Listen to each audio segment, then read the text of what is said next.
उज्जैन में राजा चंद्रसेन का राज था। वह भगवान शिव का परम भक्त था।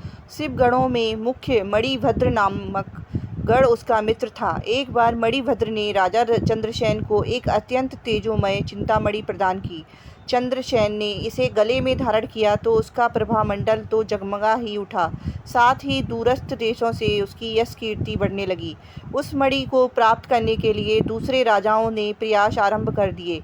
कुछ ने प्रत्यक्ष मांग की, कुछ ने विनती की। चूंकि यह राजा की अत्यंत प्रिय वस्तु थी, अतः राजा ने वह मणि किसी को नहीं दी। अनंत उस मणि का आकांक्षी राजाओं में आक्रमण कर दिया। शिव भक्त चंद्रसेन भगवान महाकाल की शरण में आकर ध्यानमग्न हो गया। जब चंद्रसेन समाधि में था, तब वहां कोई गोपी अपने छोटे बालक को साथ लेकर दर्शन हेतु आई। बालक की उम्र थी 5 वर्ष और गोपी विधवा थी। राजा चंद्रसेन को ध्यानमग्न देखकर बालक भी शिव की पूजा हेतु प्रेरित हुआ। वह कहीं से एक पाषाण ले आया और अपने घर के एकांत स्थल में बैठकर भक्तिभाव से शिवलिंग की पूजा करने लगा। कुछ देर पश्चात उसकी माता ने भोजन के लिए उसे बुलाया, किंतु वह नहीं आया। फिर बुलाया, वह फिर नहीं आया। माता स्वयं बुलाने आई तो उसने देखा बालक ध्यानमग्न बैठा है और उसकी आवाज़ सुन नहीं रहा है। तब क्रुद्ध होकर माता ने उसको पीटना शुरू कर दिया और समस्त पूजन सामग्री उठाकर फेंक दी। ध्यान में से मुक्त होकर बालक चेतना में आया तो उसे अपनी पूजा को नष्ट देखकर बहुत दुख हुआ।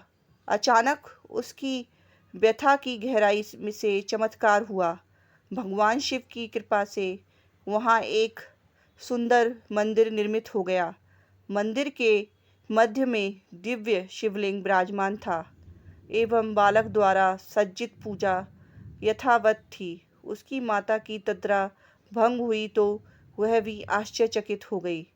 राजा चंद्रसेन को जब शिवजी की अनन्य कृपा से घटित इस घटना की जानकारी मिली तो वह भी उस शिव भक्त बालक से मिलने पहुंचा। अन्य राजा तो मणि हेतु युद्ध पर उतारू थे, वे भी पहुंचे। सभी ने राजा चंद्रसेन से अपने अपराध की क्षमा मांगी और सब मिलकर भगवान महाकाल का पूजन अर्चन करने लगे। तभी वहाँ राम भक्त श्री हनुमान जी अवतरित हुए और उन्होंने गोप बालक को गोद में बैठाकर सभी राजाओं को उपस्थित जन समुदाय को संबोधित किया। शिव के अतिरिक्त प्राणियों की कोई गति नहीं है। इस गोप बालक ने अनन्य शिव पूजा को मात्र देखकर ही बिना किसी मंत्र अथवा विधि विधान के शिव आराधना कर शिवस्त्र सर्वविध मंगल को प्राप्त किया।